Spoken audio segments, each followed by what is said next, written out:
오늘은 우리가 사경회를 마치고 그 다음 날이 되었습니다. 그래서 히브리서 말씀에 관련해서 우리 한 번 더 언급하고 함께 은혜를 나눴으면 좋겠어요. 자, 우리가 살아가는 이유가 뭘까요? 보통 이런 답변을 하는 게 맞아요. 버나드 쇼라고 하는 분은 뭐라고 그러냐면 머뭇머뭇거리다가 내 인생 이렇게 될 줄 알았어. 이렇게 표현했어요. 굉장히 멋진 말인 것 같지만 결국에는 인생의 해답을 찾지 못하고 그냥 머뭇거리다가 인생이 끝났다는 거예요. 그런데 이 버나드 쇼에 대해서 얘기하는 분들도 뭐라고 말하냐면 차라리 이 사람은 그래도 정직하다 이렇게 얘기합니다. 대부분 사람들은 우리가 왜 사는지 몰라요. 자기가 왜 사는지 모릅니다. 그러다 보니까 인간이 할 수 있는 최고의 쾌락, 행복을 찾아 살아가는 거죠. 근데 우리는 이미 해답을 알고 있어요. 이것을 알고 살아갑니다. 하나님께 영광 돌리며 사는 것이 그게 바로 우리가 가장 인생의 목표를 이루는 거고 가장 기쁜 일이에요. 그러면 오늘 이 말씀 어떻게 하면 하나님께 영광 돌릴 수 있고 또 어떻게 하면 우리의 목적을 이룰 수 있는가를 히브리서 말씀을 통해서 좀 살펴보고자 합니다. 자, 우리 오늘 말씀에 나와 있는 3장 1절 같이 한번 읽어볼까요? 시작! 그러므로 함께 하나님의 부르심을 받은 믿는 도리의 사도시며 대제사장이신 예수를 깊이 생각하라. 아멘. 자, 하나씩 한번 살펴보죠. 하나님의 부르심을 받은 이라고 나왔죠. 우리는 지금 예배드리는 우리는 하나님의 부르심을 받은 자들입니다. 부르심은 스스로 자원한다거나 요청한다고 제가 하나님 응답하겠습니다. 저를 불러주십시오. 이렇게 자원하거나 하나님께 요구한다고 받을 수 있는 게 아니에요. 이건 하나님의 주권이고 그분의 뜻대로 택하신 자만 부르시는 겁니다. 그러니까 부르심은 우리의 노력으로 될 수가 없어요. 자, 이렇게 부르심을 하나님의 은혜로 택함 받은 자들을 뭐라고 부릅니까? 형제들아 라고 불러요. 그리고 앞에 함께라는 말이 돼 있죠. 뒤에 우리가 돼 있어요. 지금 개인이 아니라 뭐다? 공동체로 부르고 계신다는 겁니다. 하나님은 개인 한 사람 한 사람을 부르신 게 아니고 어떻게 부르셨다? 공동체를 부르셨다는 거예요. 형제들아, 우리가 함께. 이 표현들은 전부 다 하나님이 나 한 사람을 부르신 게 아니고 교회를 부르셨다는 것을 우리는 잘 기억했으면 좋겠어요. 근데 사실 여러분, 하나님이 우리를 부르신다고 우리가 교회가 될 수는 없어요. 물론 하나님 부르시면 되지만 그 과정이 있습니다. 그 과정이 뭐냐면 예수님이 자기의 몸을 허셔서 육체를 허셔서 막힌 담을 허무셨어요. 먼저는 하나님 앞에 우리의 죄값을 다 담당하셔서 하나님과의 관계를 소통시키셨죠. 단절된 관계, 완전히 영원한 형벌을 받을 수밖에 없는 우리를 하나님께서 예수 그리스도를 통해 그리스도가 십자가에 죽으심으로 화목하게 되었어요. 우리 교회 이름도 1차적으로 하나님과 화목하게 되었다 할 때 그 화목과, 근데 이것뿐만 아니라 죄 지은 사람은 하나님과 단절된 것뿐만이 아니에요. 함께 지체된 사람들과도 원수 관계가 되었습니다. 왜? 자기만을 위해 살게 되니까. 세상 사람들을 보면 나의 적은 내일에 뭐가 된다? 동지가 된다고 하잖아요. 왜? 자기를 위해 사는 거니까 그래요. 그런데 예수님을 통해서 원수되었던 자들이 함께 하나가 된 것입니다. 하나님이 부르실 때는 예수 그리스도께서 행하신 일을 근거로 우리를 부르신다는 거예요. 그래서 우리가 서로와도 화목하게 되었습니다. 우리 화목교회 이름이 바로 이 의미예요. 중의적인 의미가 있어요. 예수 그리스도의 십자가로 우리 같은 자가 단절된 하나님과 관계에서 화목하게 되었고 우리도 우리 간의 관계에서 화목하게 된 거예요. 이게 바로 교회라고 부릅니다. 이렇게 우리를 불러주신 거예요. 교회로. 근데 여러분 여기서 독특한 표현이 하나 있어요. 한번 찾아볼까요? 함께 하늘의 부르심을 받았는데 무슨 형제라고 부릅니까? 거룩한 형제라고 불러요. 이게 눈여겨볼 만한 일이죠. 만약에 하나님이 자 이제까지 내가 예수 그리스도를 통해서 너희를 교회로 만들어줬고 너희를 불러줬으니까 이제는 너희가 스스로 거룩해져야 된다 이렇게 말씀하신다면 아니 누가 거룩한 자로 살 수 있겠습니까? 이것 또한 우리의 힘으로 된 것이 없어요. 예수 그리스도를 십자가에 죽게 하심으로 우리의 모든 죄와 의의 문제를 완전히 해결하셨어요. 그래서 예수님의 십자가로 인해서 우리의 노력이나 의지와 상관없이 우리는 이미 거룩하게 된 것입니다. 믿으면 그게 바로 얻게 되는 거예요. 이게 너무 놀라운 게 믿은 다음에 그 다음 과정 중에 하나가 거룩하게 되는 거야. 그러니 거룩하게 살아야 돼. 이렇게 말하시지 않는다는 겁니다. 사랑하는 여러분, 이것은 하나님이 우리를 부르시기 전에 이미 창세전부터 계획하셨어요. 뭘요? 우리를 부르시는 것, 또 우리를 거룩하게 하시는 것. 이걸 창세전부터 계획하셨다는 겁니다. 누구를 통해서? 그리스도를 통해서. 자, 이 본문이 어디에 있을까요? 에베소서 1장 4절 5절입니다. 같이 한번 성경을 가지고 에베소서 1장 4절과 5절 함께 찾아보겠습니다.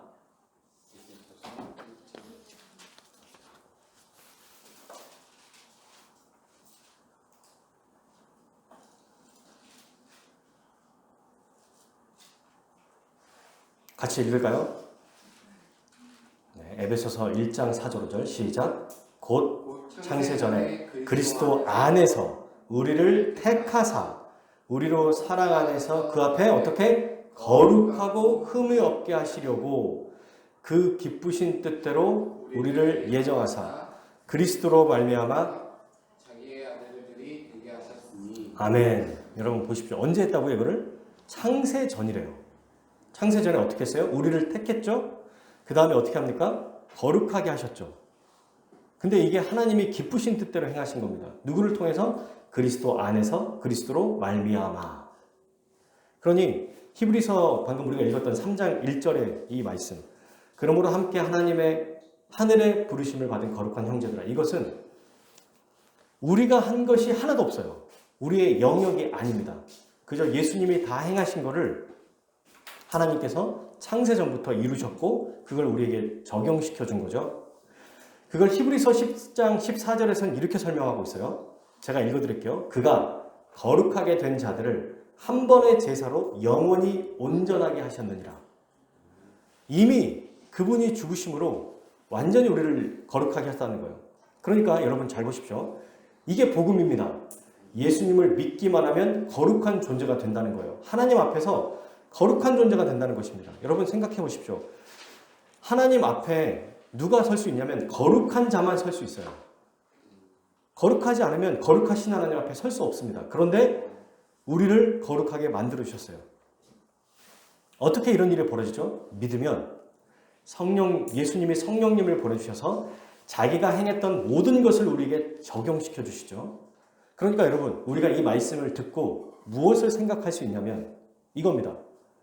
이 세상을 살다가 말씀도 듣고 또 사경에도 참여하고 기도도 하는데 이럴 때 있잖아요. 그런데도 스스로를 보면은 실패해요. 죄를 짓지 않겠다고 다짐하는데 또 죄를 지어요. 그래서 자기를 보면은 어떤 생각이 드냐면 나는 구원은 받았는데 거룩에는 실패한 사람인가 보다. 이렇게 생각할 수 있거든요. 이거 잘못된 생각입니다. 완전히 잘못된 생각이에요. 왜냐하면 우리 거룩의 문제는 우리가 해결하는 게 아니고 이미 예수 그리스도가 영원히 해결하셨어요. 영원히. 그러므로 이 땅에 살아가면서 실제로 겉으로는 우리나 다른 사람을 볼 때 죄를 짓고 실패하고 쟤는 또 저래 이런 모습들이 나에게나 다른 사람에게 나타날 수 있지만 실제로 예수 그리스도를 믿는 그 믿음이 참되다면 그 사람에게 받은 구원과 하나님의 자녀된 특권은 영원합니다. 우리의 행동 때문에 변경되지 않는다는 거예요. 여러분 이게 우리의 은혜인 거죠. 하나님이 주신. 이게 바로 칭의라는 건데 예를 들면 이런 거죠. 죄를 지은 사람이 변호사를 대동했고 그 변호사가 다 변론을 해줘요. 그래서 판사가 죄가 없습니다. 땅땅땅 두드려요. 그런데 죄인은 여전히 죄가 있잖아요. 변호사 덕분에 잘 변론해가지고 끝났단 말입니다. 그러니까 이제 죄인은 여전히 자기가 위축돼도 재판에서 또 형벌을 받아요? 안 받아요? 안 받아요. 이 사람은 계속 스스로는 위축될 수 있어요. 이전 것이 생각나니까. 그런데 하나님의 법정이라고 생각해보면 하나님 앞에서는 더 이상 갚을 게 없는 겁니다. 왜? 변호사인 그 예수님, 그분이 우리의 죄값을 다 담당했기 때문에 그분 옆에 붙어가면 돼요. 혼자 법정에 가지 않습니다. 다 누구를 데리고 가요? 변호사를 데리고 가요. 그래서 최고의 국선 변호사라고 해도 로펌 중에 가장 비싼 데 하잖아요. 사람들이. 돈 많은 사람들은. 우리는 그런 변호사와 비교할 수 없는 완전한 대제사장이신 예수님과 함께 항상 하나님 앞에 나가는 거예요. 그래서 하나님은 우리를 보시고 뭐라고 하시냐면 여전히 죄가 있지만, 여전히 실패하지만, 여전히 죄를 짓고 있지만, 앞으로도 짓겠지만 거룩한 형제들아 라고 부르는 거예요. 거룩한 자녀들아. 자, 그러면 이제 이렇게 딱 얘기를 하잖아요. 어떤 사람들은 이렇게 생각합니다. 아싸! 이제 마음대로 살아도 되는구나. 이미 거룩해졌으니까 더 마음껏 죄를 지어도 되겠다.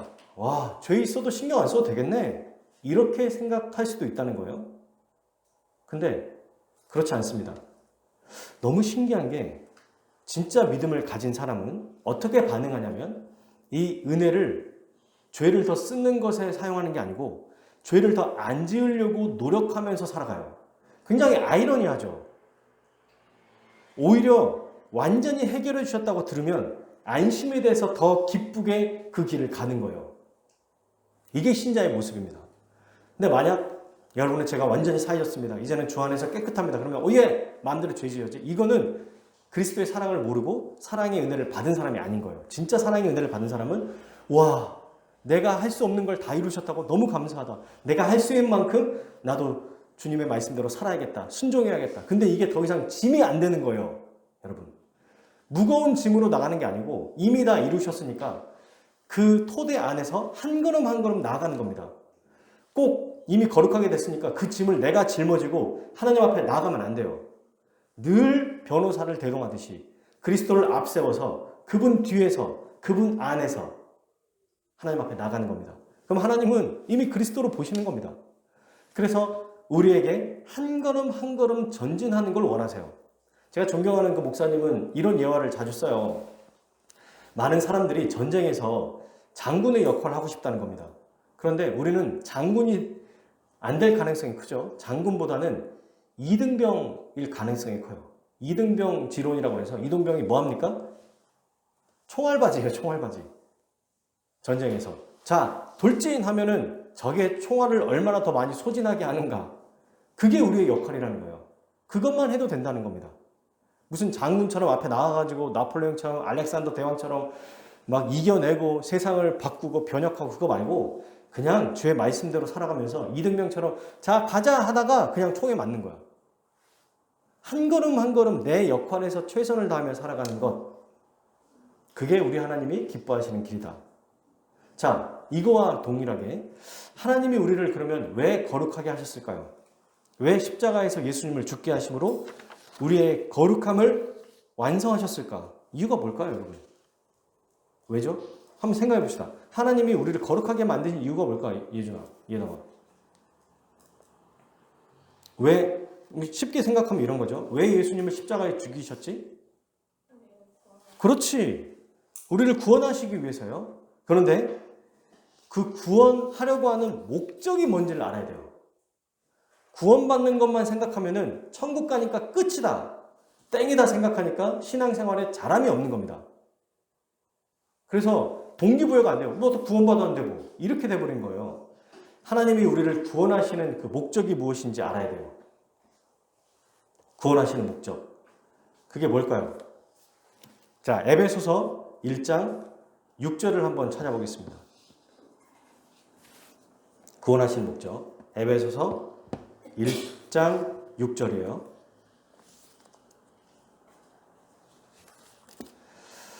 자, 1장 6절 같이 한번 우리 읽어볼까요? 에베소서 1장 6절 시작. 이는 그가 사랑하시는 자 안에서 우리에게 거저주시는 바 그의 은혜의 영광을 뭐한다? 찬송하게 하려는 것이라. 아멘. 왜 우리를 구원하셨다고요? 예담아?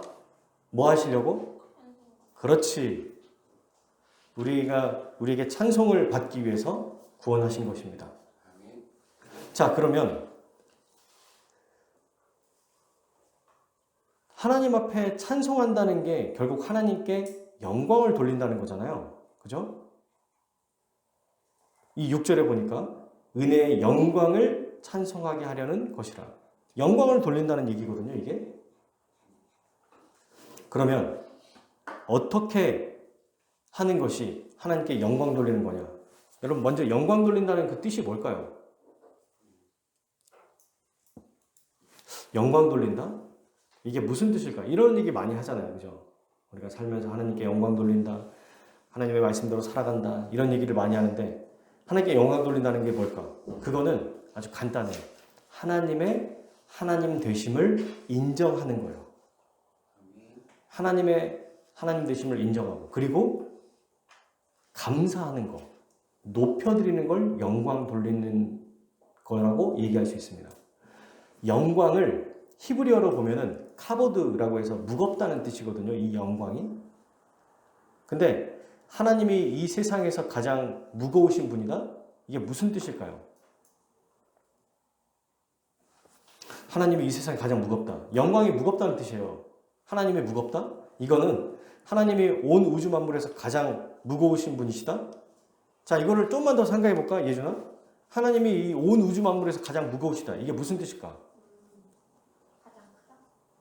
그래. 가장 크다. 또 위대하시다라는 뜻이겠지. 또 이 세상에 밑바탕 또 뭐? 방금 얘기한 거 뭐라고 했지? 맞아. 지금 얘기한 게 다 맞아요. 무겁다라는 뜻은 조금만 생각해 보면은 세상의 중심을 차지하는 분이라는 것을 알 수 있어요. 그분만이 가장 무거우신 분. 몸무게가 많이 나가신다는 얘기일까요? 아니죠. 온 우주 만물의 중심이 되시는 분이라는 뜻이에요. 그래서 하나님께 영광 돌린다는 것은 그분의 중심 되심을 인정하고 높이는 것을 얘기합니다. 제가 예를 들어볼게요. 세계적인 연주자가 연주를 막 합니다. 저는 클래식을 굉장히 좋아해요. 원래는 좋아하지 않았었는데 어떻게 하다 보니까 좋아하게 돼서 20대 때는 1년에 한 번씩 클래식을 거의 웬만하면 보러 가려고 노력했었거든요. 근데 거기에서 특히 피아니스트 연주나 저는 바이올린 소리를 너무 좋아해가지고 첼로랑 너무 재밌는 거예요. 끝나면 세계적인 협연하는 분들이나 아마추어든 하여튼 다 좋아요. 연주가 딱 끝나면 사람들이 어떻게 하죠? 박수를 쳐. 그리고 진짜 훌륭하면 어떻게 할까? 그렇지. 일어서서 기립박수하고 뭐라고 말하지? 브라보. 그리고 앵콜하고 막 소리를 지르기도 하잖아요. 이게 바로 영광을 돌린다는 뜻이에요. 박수 치는 거. 그러니까 뭡니까 이게? 웃는 얼굴로 막 찬사를 보내잖아요. 기뻐하는 거예요. 기뻐하는 거. 우와 좋아하는 거. 좋아하는 누군가 연예인이 오거나 정말 만나고 싶은 어떤 사람이 왔을 때 오 막 반가워하는 거 있죠. 이게 영광 돌리는 거예요. 그러니까 우리가 하나님을 생각할 때 그저 거룩하신 분이기 때문에 위축되거나 그냥 그분 앞에 무섭게 나가는 게 아니고 하나님이 얼마나 영광스러운 분인지 생각한다면 그분을 기뻐하는 겁니다. 하나님을 기뻐하라고 나오잖아요. 그것이 너희 힘이다. 하나님을 기뻐하는 것. 그래서 여러분 우리가 하나님께 영광 돌린다는 것은 정말 다양하게 나타납니다. 하나님을 사랑하는 거. 그죠? 또 찬사를 보내는 거. 박수 치는 거. 소리 지르는 거. 와 막 소리 지르는 거 있죠. 애들 좋은 거 막 자 오늘 놀이동산 가겠다 이러면 막 좋아 놀이동산을 가고 싶어. 근데 기다리다가 엄마 아빠가 원래 생일 때 보내준다고 했는데 오늘 갑자기 보내주는 거예요. 그러면 어때요? 막 소리 지르고 막 만세를 부르잖아요. 이게 영광을 돌리는 거예요. 춤추는 것도 마찬가지입니다. 아이들이 특히 우리 승원이도 아직은 지금 조금 애가 약간 눈치가 있어서 좀 안 하긴 하는데 그래도 맛있는 거 먹고 이러면 막 춤추거든요. 엉덩이 춤추고. 우리 혜원이도 그러고 있고 우리 그 예성이도 그럴지 모르겠네요. 예준이는 이제 커서 안 할지도 모르겠지만 이게 하나님께 영광 돌리는 이게 영광 돌리는 거예요. 그러니까 이거를 하나님께 향하는 겁니다. 그러면 하나님께 영광 돌리는 거예요. 그러니까 우리가 하나님께 영광 돌리려면 어떻게 해야 될까? 하나님께 영광 돌리면 하나님이 하나님을 기뻐해야 되고 감사하고 사랑해야 되잖아요. 하나님이 행하신 것들을 알아야 됩니다. 맞죠? 하나님이 뭘 하셨는지, 우리를 위해 하신 게 뭔지를 알아야 진심으로 영광 돌릴 수 있잖아요. 그러면 이 진심으로 영광 돌리기 위해서 어떻게 해야 될까요? 바로 나옵니다. 3장 1절 뒷부분. 우리 아까 프린트물 있죠? 읽어볼까요? 히브리서 3장 1절 뒷부분. 우리가 믿는 도리의 사도이시며 대제사장이신 예수를 깊이 생각하라. 어떻게 하라고요? 예수님을 깊이 생각하라는 겁니다. 이 예수님이 어떤 분이냐? 먼저 얘기해요. 우리가 믿는 도리, 신앙 고백하는 분이다. 그러면 우리의 사도시다. 사도는 예수님의 사도라고? 오히려 예수님의 제자들이 사도라고 부르지 않나요? 성경에서 유일하게 이 표현이 여기 나오는데 이 사도라는 뜻이 보내심을 받은 자라는 뜻이거든요. 그러니까 예수님은 하나님께 보내심을 받은 자예요. 왜? 우리의 죄와 의의 문제를 해결하도록. 그러니까 그분이 우리의 신앙 고백하는 하나님의 보내신 분이자 바로 아주 중요한 이 히브리서의 핵심 누구다? 대제사장이시다. 우리를 위해서 우리의 대표가 되시고 우리를 위해 모든 문제를 해결하신 분, 중재하신 분, 중재자분 그분이 바로 예수 그리스도신데 이분을 어떻게 하라고요? 깊이 생각하라 라고 얘기합니다. 예수님을 깊이 생각할 때 하나님께 영광 돌릴 수 있다는 거예요. 아니 왜 이 깊이 생각하는 게 뭐길래 이걸 통해서 하나님께 영광 돌리는 거죠? 깊이 생각하는 게 뭘까요? 자세히 관찰하다는 뜻이에요. 이 말을 해석해보면. 자, 여러분 자세히 관찰하기 위해서 어떻게 해야 될까요? 한 번 보고 넘어가나요? 아니면 가다가 멈추고 생각하고 또 생각하고 또 보고 또 생각하나요? 또 보고 또 생각하는 거예요. 그죠? 생각을 곱씹으라는 얘기입니다. 항상 관심을 두고 생각하는 거예요. 그러니까 영화에 보면 형사들이 범인을 잡을 때 어떻게 하냐면 보드판 같은 거 있죠. 흰 보드판 같은 데다가 사진이랑 메모지를 막 붙여놔요. 그리고 어떻게 보면은 막 지도 해놓고 연결해 놓잖아요. 그리고 막 물음표 써놓고. 그럼 뭐 합니까? 이 사람들이 주구장창 생각해요. 여기에 관련된 인물이 누구냐? 여기서 얘네들은 뭘 했냐? 이 기업이랑 무슨 상관이냐? 어떻게 왜 이런 일이 발생했냐? 이걸 어떤 루트로 했냐? 그냥 알려주지 않으니까 범인들이 하나부터 열까지 계속 생각합니다. 그래서 이 사건이 단순한 사건이 아니라 인과관계를 생각하고 이걸로 인해서 발생되는 효과나 또 이걸 통해서 이득을 취하는 사람들 이런 것들을 다방면으로 생각한다는 거예요. 우리가 예수님을 깊이 생각한다고 할 때 예수님 날 위해 죽으셨지 이 정도가 아니에요. 히브리서 3장에서는 1장, 2장이 뭘 얘기합니까? 예수님의 완전한 하나님, 완전한 인간이심. 그러니까 그분의 존재, 그분의 사역 이걸 생각하는 거예요. 예수님을 깊이 생각하는 거는 마치 그냥 멍하게 묵상하는 게 아니고 그분이 어떤 분인지를 생각하는 거예요. 무슨 일을 하셨는지 생각하는 거예요.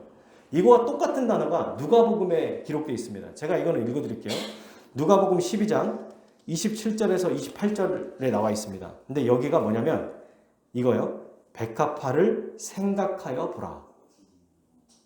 실도 만들지 않고 짜지도 아니하느냐. 그러나 내가 너희에게 말하노니 솔로몬의 모든 영광으로 입은 것이 꽃 하나만큼 훌륭하지 못하였느니라. 오늘 있다가 내일 아궁이에 던져지는 들풀도 하나님이 이렇게 입히시거든. 하물며 너희일까 보냐 믿음이 작은 자들아. 자, 생각해보라는 건 뭐예요? 백합화가 어떻게 살아가는지를 생각해보라는 거예요. 백합화만 보지 말고 백합화를 생각해라. 백합화요? 예뻐요. 색깔이 뭐예요? 이 정도가 아니고 어떻게 이 백합이 생겨났지? 이 백합이 어떻게 살아가지? 이 백합은 어떻게 영양분을 받지? 이걸 생각하라는 겁니다. 그러므로 예수님을 깊이 생각하는 것은 그분이 어떤 분이고 어떤 사역하는 것만 아니라 누가 예수님을 부르셨는지, 예수님이 어떤 마음으로 이 사역을 행하셨는지, 그리고 이 사역 이후에 어떤 것들이 이루어졌는지를 꼼꼼히 자세히 적용적으로 생각해 보라는 거예요. 그러면 어떻습니까? 하나님께 영광을 돌릴 수밖에 없어요. 왜? 그분이 모든 것을 다 이루어주셨으니까. 그리고 그 예수님이 어떤 분이에요? 우리를 대표해서 대제사장 되셔서 우리를 끌고 어디로 갑니까? 하나님의 보좌 안으로 들어가게 해주세요. 그러니까 예수를 깊이 생각할 때 하나님께 영광을 돌릴 수밖에 없어요. 그게 오늘 우리 본문 히브리서 4장 16절이죠. 유인물에 있죠. 같이 한번 읽어볼까요? 그러므로 15장 16절 읽어볼게요.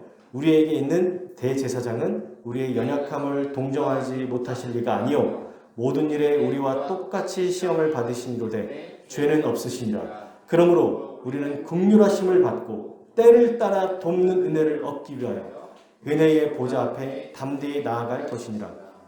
아멘. 여러분 여기에 때를 따라 돕는 은혜라는 말이 도움이 필요할 때마다 라는 뜻이거든요. 은혜를 얻기 위해 왜 은혜의 보좌가 어딜까요? 하나님의 보좌 앞이에요. 근데 왜 하나님의 보좌 앞이 은혜의 보좌일까? 하나님의 보좌에만 가면 은혜가 쏟아지니까 폭포수같이 부어져요. 거기만 가면 돼요. 사랑하는 여러분, 하나님 앞에만 나가면 하나님께 못 나가니까 죄인들이 심판받는 거지 하나님 앞에 나아가면 그 안에서 인간이 상상할 수 없는 최고의 복을 받을 수 있습니다. 매일매일 날마다 엄청난 복을 받을 수 있어요. 이곳에서 이 하나님의 보좌에서. 근데 이 보좌로 누가 우리를 이끌고 들어가세요? 예수 그리스도가. 그분이 행하신 모든 걸 가지고. 그러니 얼마나 감사한가. 얼마나 우리가 하나님 앞에 그리고 예수님께 감사할 수 있는가 생각합니다. 여러분 나아간다는 게 전에도 한번 말씀드린 적이 있지만 알현하다는 뜻이에요. 지체가 높고 귀한 사람을 찾아가서 뵙다 이런 뜻입니다. 백성이 왕을 만날 때 아련한다고 하거든요. 아시죠? 왕의 통치가 강할수록 왕이 부르지 않고 혼자 나가면 죽어요. 그 자리에서. 그리고 왕을 볼 때 어떻게 합니까? 뭐 황제나 우리나라 조선시대에 보면은 가려져 있어요. 막 못 봐요. 왕을. 투명하게 돼서 왕의 뭐 손만 본다든지. 아시죠? 그리고 그 의사들 그 당시에 침 놓는 사람들도 어떻게 합니까? 직접 손을 못 대. 가장 그 어이가 아닌 이상 보통 실 가지고 왕궁에 있는 궁에 있는 여인들 그죠? 왕비 같은 사람들을 진맥할 때는 실 가지고 막 진맥하더라고요. 그게 되겠습니까? 실로 대고. 이건 말이 안 되죠. 그만큼 구별되어 있다는 것을 보여주는 거예요. 인간도 이 정도인데 어떻게 하나님 앞에 우리가 그분 앞에 나아갑니까? 어떻게 아련해요? 너무 쉽게 생각하면 안 돼요. 하나님께 나아가는 것을. 절대 쉽지 않습니다. 그런데 나아가기만 하면 그 안에 엄청난 은혜를 받아요. 그것을 우리 주 예수 그리스도가 행하셨어요. 이거를 깊이 생각하라는 거예요. 얼마나 좋습니까? 너무 감사하죠? 이것만 생각하면 너무 힘이 납니다. 왜? 날마다 우리의 대제사장이신 분이니까. 근데 그분이 히브리서에서 뭐라고 해요? 영원한 대제사장이래요. 영원한. 그분이 영원하기 때문에 영원히 하나님 앞에 우리는 거룩한 존재가 되어서 하나님 앞에 나아갈 수 있습니다. 그러니 우리의 지금 현재 마음의 상태가 어떤지와 상관없이 여러분 감정을 의지하면 안 돼요. 믿음은 감정이 아닙니다. 믿음은 진리를 붙잡는 거예요. 그냥. 그래서 우리 믿음의 선배들은 멋있는 표현을 했어요. 진리에 기댄다는 표현을 해요. 진리에 기댄다. 여러분 우리가 힘들었을 때 아이들이 부모에게 기대잖아요. 그거는 그냥 기대는 거예요. 기대는 거. 진리를 붙잡기만 하면 돼요. 기대면 하나님 앞에 나아갈 수 있습니다. 너무 놀라운 일이죠? 근데 언제 나갈 수 있을까요? 날마다. 또 매일. 항상. 자주. 즐겨. 늘상. 언제나. 어려운 상황일 땐 더더욱이나. 우리가 정말 어려운 상황에 처했을 때 너무 힘들 때는 감히 하나님 앞에 그때가 언제냐면 죄를 많이 지었다고 느꼈을 때 실패를 많이 했다고 느꼈을 때 그때는 감히 어떻게 생각하냐면 특히 우리 젊은 청년 친구들 중에는 내가 이걸 좀 만회하고 하나님께 가야겠다 이런 생각을 하는 사람들이 있어요. 내가 죄를 너무 많이 지어서 그래도 죄를 좀 해결하기 위해서 뭘 해요? 더 열심히 어떤 것들을 하면 그래도 하나님이 조금 지금은 아니어도 나중에는 나를 좀 받아주시지 않을까? 이런 생각은 완전 잘못된 생각이죠. 유럽 사람들이 예전에 그거 일하면 지쳐가지고 그러면 용서받는다고.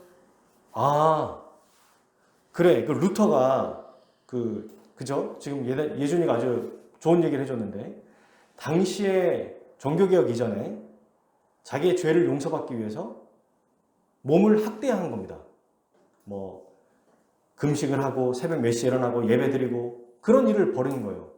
죄를 지으면 루터는 더 많이 일을 했대요. 훨씬 더 많이, 다른 사람보다 몇 배나. 근데 하면 할수록 안 된다는 걸 안 거예요. 그래서 나중에는 이 복음이 아니라 나를 죽이는 거구나, 이게. 그게 율법이거든요, 그게. 율법을 지키려고 하면 할수록 옥죄어요. 왜? 율법은 너무 거룩하신 하나님 말씀이니까. 근데 율법이 아닌 하나님의 한 의가 나타났으니, 그죠? 예수 그리스도를 화목제물로 세우셨다는 말씀을 발견한 거예요. 복음에는 하나님의 의가 나타났다는 것을 발견한 겁니다. 그 루터가 발견한 것, 예수 그리스도를 통해서만 하나님 앞에 나갈 수 있고, 그분을 통해서 의롭다함을 얻었고, 그분을 통해서 완전한 죄가 용서받았다는 것을 믿는 것, 그게 바로 우리 믿음의 선배들이 했던 얘기죠. 그런데 이게 왜 가능하냐면요, 여러분, 사랑하는 여러분, 예수님이 우리를 도와주시길 원하시기 때문이에요. 이게 우리가 가능한 이유는, 예수님은 그냥 그분의 일을 하시고 하나님 일을 하시는데 관심이 없는데, 예수님 저 하나님 앞에 좀 나가게 해주십시오, 이렇게 한다고 되겠습니까? 그분이 우리에게 은혜를 베풀어 주기 때문이에요. 그게 어디 있냐? 히브리서 4장 15절이에요. 우리에게 있는 대제사장, 우리의 대표이신 이분은 우리의 뭐다? 연약함을 동정하지 못하실 리가 아니요. 동정이 뭐예요? 남의 어려운 처지를 자기 일처럼 딱하고 가엾게 여겨서 행하는 걸 말하는 겁니다. 그분이 우리를 도와주시기를 원하세요. 왜? 왜 그럴까? 모든 일에 우리와 똑같이 시험을 받을 수 있는 죄는 없으시니라. 우리와 똑같은 삶을 사셨기 때문이에요. 이게 너무 큰 은혜인 거죠. 예수님은 죄인인 우리가 겪는 삶을 아십니다. 죄는 짓지 않으셨지만 죄인들과 함께 거하셨고 인간의 한계를 느끼신 거예요. 완전한 하나님이신 분이. 그러니까 우리의 사정을 너무 잘 알아요.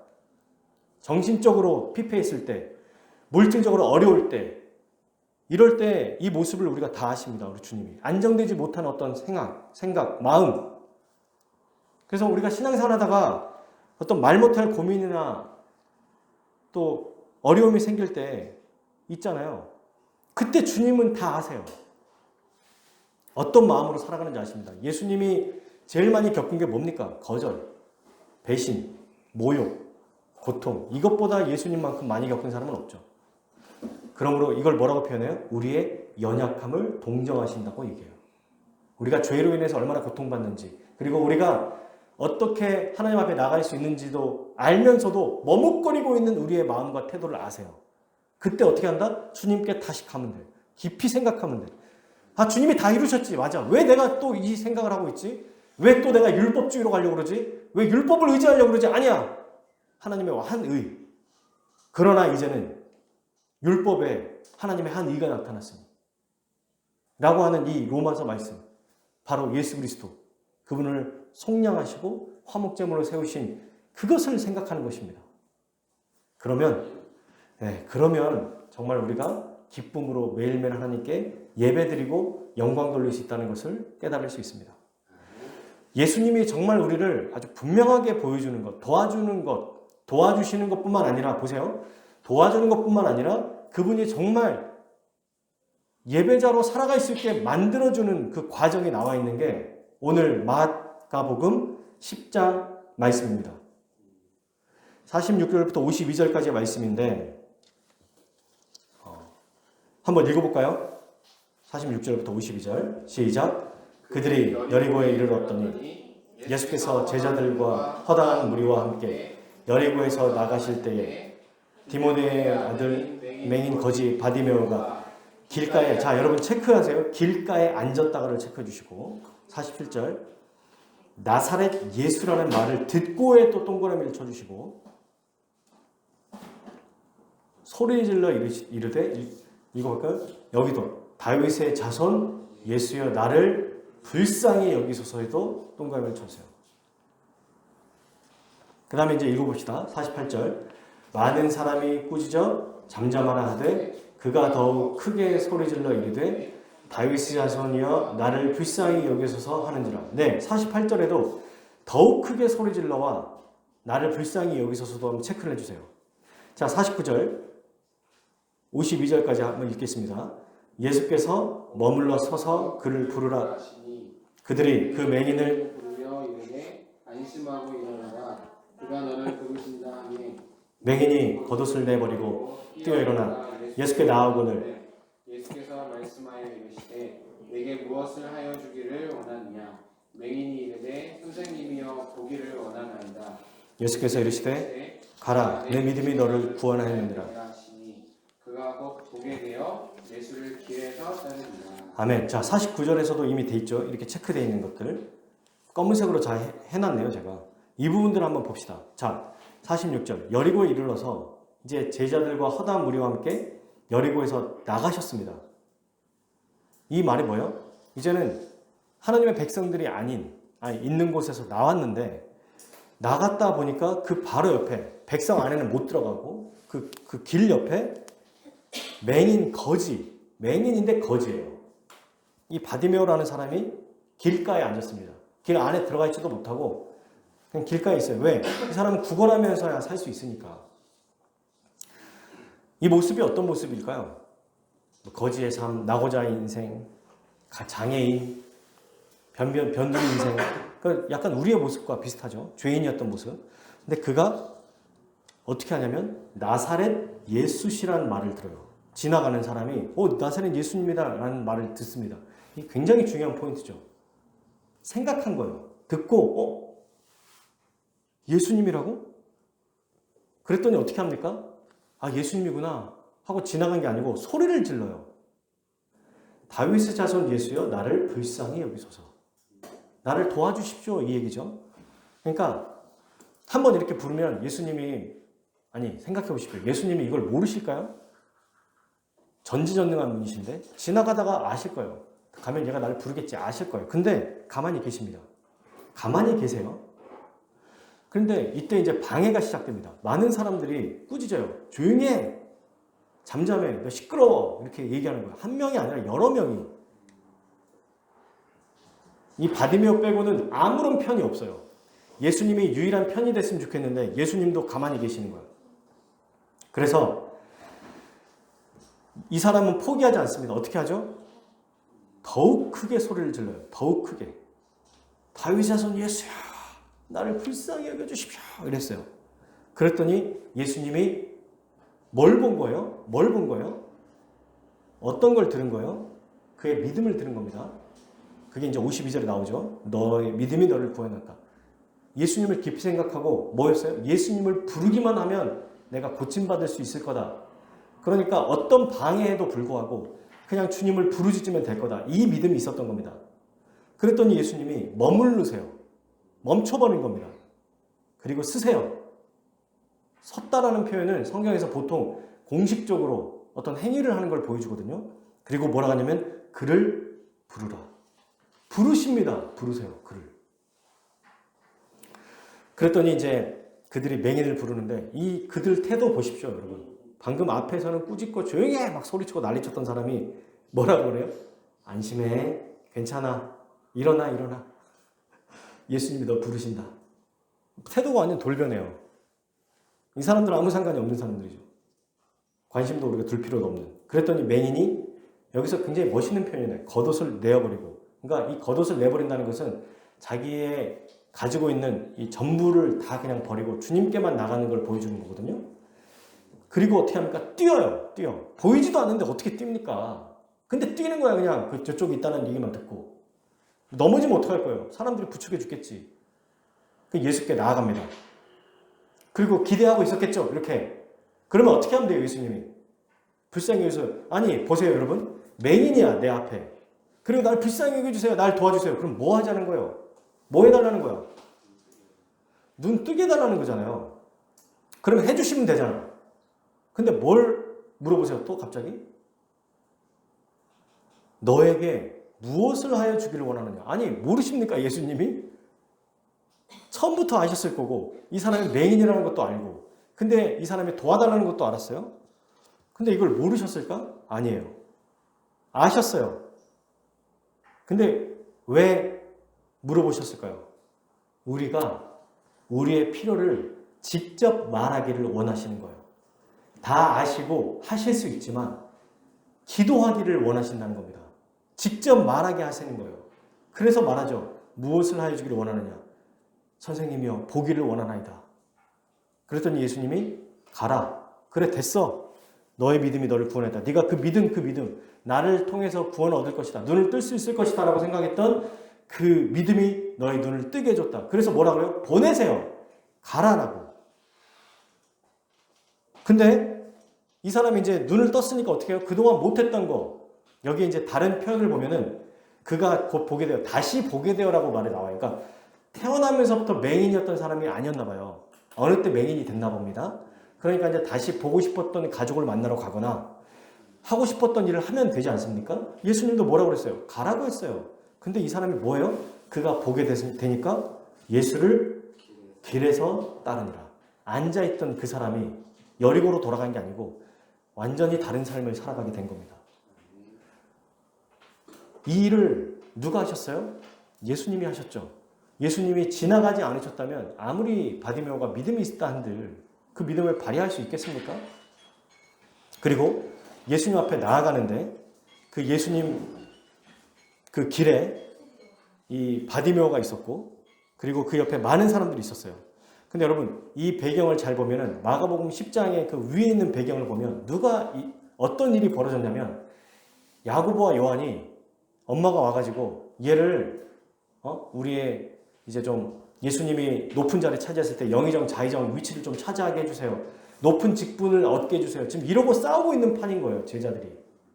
그리고 나머지 제자들은 야고보와 요한의 엄마가 청탁하는 모습을 보고 화를 냅니다. 지금 뭐 하는 겁니까? 우리가 예수님을 따르는 게 얼마나 영광스럽고 복된지 모르세요? 이래야 되는데 뭐 때문에 화냈어요? 니들만 지금 먼저 와서 우리 대신에 우리 말고 니들이 먼저 와서 지금 말하면 어떡해? 순서가 다 있는 거야. 막 이렇게 싸우고 있는 거예요. 그러고 나서 나오는 길에 지금 장면이 벌어진 거거든요. 이 장면. 예수님. 그러니까 제자가 아니라 누가 예수님을 따를 수 있는 자가 됐어요? 자기의 연약함, 자기의 맹인됨, 자기의 부족함, 이걸 아는 자, 그리고 소리 지르는 자, 그분을 찾는 자, 그 사람을 우리 주님이 영적인 눈을 뜨게 하셔서 주님의 길로 따라가게 해주신 거예요. 그러니 여러분, 주님이 우리의 거룩을 이루시고 우리를 다 이끌어 주시고 하나님께 영광 돌리며 살게 해주시지만 우리에게 요구하는 것이 있습니다. 주님이. 우리의 필요를 직접 구하라는 거예요. 주님 앞에 나아갈 때 가만히 있으면, 앉아 있으면 자동적으로 하나님께 영광 돌릴 수 있는 게 아니에요. 주님을 찾고 주님을 깊이 생각하고 주님을 원하고 그럴 때 우리 주님이 이 일을 행해 주시는 거예요. 우리가 원하는 대로 우리를 보좌로 앞으로 이끌어 주십니다. 그래서 가장 하나님이 기뻐하시는 영광을 돌리게 해주세요. 근데 여러분, 하나님이 가장 기뻐하시는 우리가 함께 모여서 찬양하고 높이고 하나님을 막 공식적으로 만나서 모여서 하나님 앞에 영광 돌리는 그게 뭘까요? 예배입니다. 예배. 그러니까 이 예배도 주님 앞에 직접 나와서 기도하고 간구하고 나아갈 때 우리 주님이 우리를 하나님의 보좌 앞으로 이끌어 주시고 또 우리가 원하는 대로 주 앞에 원하는 만큼 또 이루어 주실 거예요. 근데 저는 오늘 이 말씀을 보고요. 우리가 예수님을 의지하고 하나님 앞에 나아갈 때 꼭 순수하거나 온전한 마음으로만 나가지는 않더라고요. 사실 생각해보면. 때로는 우리의 필요를 채우기 위해서 나가기도 하거든요. 근데 바디메오는 예수님을 따르려고 보세요. 예수님을 따르려고 예수님께 자기의 눈을 뜨게 해달라고 간구했나요? 아니에요. 바디메오도 그냥 자기의 필요, 인간적인 필요, 아주 어찌 보면 영원한 하나님 나라에 비하면 보잘것없는, 자기에겐 중요하지만 아주 그냥 개인적인 걸 요구했어요. 근데 예수님께 나가는 순간 개인적인 생각, 개인적인 마음, 아주 사적인 것까지도 완전히 바꿔서 주님을 따르게 만들어 주셨죠. 이게 우리 주님의 능력이라는 겁니다. 이런 예수님을 기뻐하고 즐거워할 때 그분 앞에 나아갈 때 우리가 하나님 앞에 기쁨으로 영광 돌릴 수 있습니다. 끝으로 이런 예수님이 어떤 분이시길래 이렇게 해줄 수 있는가? 오늘 우리가 어제도 배웠지만 히브리서 12장 2절 이 예수님이 바로 믿음을 만드시고 완성해 주는 분이기 때문입니다. 아르케고스 생명을 만들어내는 자. 여러분 사실 이건 하나님만 행하시는 일이거든요. 창조하시는 일. 근데 그 일을 누가 하십니까? 예수님이. 그분의 능력으로 그분 앞에 나아가는 자. 그러니까 죄인으로 나가잖아요. 그러면 죄인의 마음도 바꿔줄 뿐만 아니라 생각도 바꿔줘요. 이미 우리가 하나님 앞에 신자라고 말하지만 우리도 여전히 죄성이 있지 않습니까? 근데 머뭇거리면 안 돼요. 그냥 나가면 돼요. 진리에 기대서 그분 앞에 나가면 돼요. 그러면 우리에게 하나님을 높이고자 하는 마음으로 또 바꿔주시는 겁니다. 저는 사경회를 하면서 참 많이 경험하는 게 있어요. 이번 사경회만이 아니라 저도 예전에 이제 뭐 부흥회 같은 거를 참석하면 사실 부흥회는 말씀을 충분히 이렇게 설명해 주기보다는 마음을 뜨겁게 해주는 곳이긴 한데 뭐가 됐든 간에 그저 하나님의 말씀이 선포되는 자리에만 앉아 있으면 내 마음이 어떻든지 간에 그 마음이 변해요. 어떻게? 내가 생각했던 이루어졌으면 이게 해결됐으면 하는 것들이 별거 아닌 것처럼 느껴지고 별거 아닌 것처럼 여겨지고 더 중요한 걸 보게 만듭니다. 말씀을 통해서. 그리고 하나님을 예배하는 자로 만들어주세요. 이걸 예수님이 행하신다는 거예요. 그러므로 사랑하는 여러분, 우리는 우리의 영원한 대제사장이신 예수님을 날마다 의지하며 그분을 통하여 하나님 앞에 기쁨으로 나갔으면 좋겠습니다. 예수님만이 우리를 하나님께 나아갈 수 있는 자격을 주시고요. 예수님만이 하나님을 예배할 수 있는 마음을 주시고 예수님만이 하나님께 영광 돌릴 수 있는 그런 능력을 우리에게 주시는 거예요. 그러므로 오늘 이 히브리서 12장 2절에도 뭐라고 되어 있습니까? 그 예수님께 시선을 고정하라고 얘기하죠. 바라보자고. 우리가 할 일, 이 사교회가 끝나고 우리는 이제 어떻게 이 한 주간을 살아갈 것인가, 또 앞으로 어떻게 살아갈 것인가, 예수님을 깊이 생각하고 그분께 시선을 고정함으로 우리의 삶의 목적, 하나님께 영광 돌리며 살아가는 것, 하나님을 찬양하는 것, 이 일에 더욱 애쓰는 우리가 되었으면 좋겠습니다. 근데 이거는 우리 힘으로 못한다는 거 아시죠? 그러니까 항상 그리스도께 나아가고 머뭇거리지 말고, 믿지 않는 사람들, 버나드 쇼 같은 사람들은 머뭇거리다가 내 인생 이렇게 끝날 줄 알았다 라고 말하는 이 모든 사람들을 대표하는 얘기인 것 같아요. 그러나 우리는 압니다. 다 알아요. 우리의 참된 목적이 무엇인지. 그래서 한 걸음 한 걸음 우리가 예배하며 일상에서도 하나님을 찬양하고 감사하고 죄를 지을 때라도 또 거기에 대해서 위축되지 말고 완전하게 우리를 의롭게 하신 예수 그리스도를 다시 붙잡고 그분께 시선을 고정하고 깊이 생각하여 하나님께 나아갔으면 좋겠습니다. 근데 여러분 이것은 혼자 할 수 없어요. 몸된 교회가 함께 하도록 우리 하나님께서 허락하신 거예요. 물론 우리가 개개인이 하나님께 영광 돌리는 것도 기뻐하시지만 하나님이 가장 기뻐하시는 것은 함께 모여서 그리스도의 백성들이 하나님을 높이고 하나님을 찬양하고 하나님 말씀대로 순종하며 살아가는 것을 기뻐하십니다. 그래서 교회가 있는 거죠. 교회가 있으니까 지금 설교하는 거고 목사가 있는 거고 여러분과 함께 신앙생활을 할 수 있는 거예요. 교회가 있으니까 사경회를 하는 거고 또 예배를 계속해서 드릴 수 있는 거죠. 이 예배를 통하여 교회를 통하여 하나님께 영광 돌리고 우리의 목적을 더 분명하게 하여서 하나님 기뻐하시는 삶을 살았으면 좋겠어요. 네, 여러분 우리가 하나님께 기뻐하시는 삶을 사는 게 어쩌면 우리 아이들 생각에는 그럼 나를 위해서는 안 사는 거예요? 하나님을 위해서만 살면 좀 억울하지 않아요? 이렇게 생각할 수도 있거든요. 그렇지만 우리가 하나님의 영광을 위해 살아가는 것이 우리가 얻게 되는 최고의 상급입니다. 최고의 상급이에요. 하나님께 나아가는 것 자체가. 그게 오늘 히브리서 11장 6절 마지막 유인물 같이 한번 읽어봅시다. 그리고 마칠게요. 히브리서 11장 6절 시작. 믿음이 없이는 하나님을 기쁘시게 하지 못하나니 하나님께 나아가는 자는 반드시 그가 계신 것과 또한 그가 자기를 찾는 자들에게 상 주시는 이심을 믿어야 할지니라. 아멘.